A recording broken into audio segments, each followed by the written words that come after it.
The AUDJPY cross recovers some lost ground and hovers around the 94.00 mark heading into the early European trading hours on Thursday. The cross currently trades around 94.07, gaining 0.37% for the day. The stronger Chinese data on Thursday offset the disappointing Australian economic data. That said, China's Caixin Services PMI climbed to 54.1 in July from 53.9 prior, better than the market consensus of 52.5.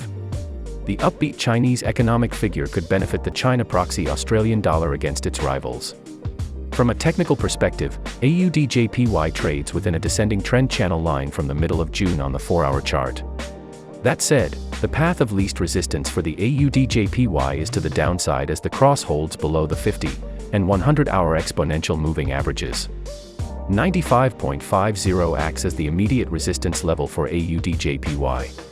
The mentioned level indicates the upper boundary of a descending trend channel and a high of August 1st. The next barrier to watch is 96.85, high of July 4th, en route to 97.60 year-to-date high.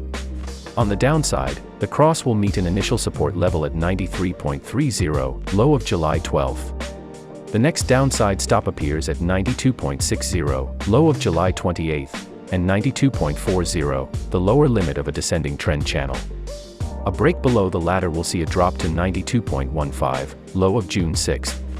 It's worth noting that the relative strength index and moving average convergence divergence hold in bearish territory, supporting the sellers for now.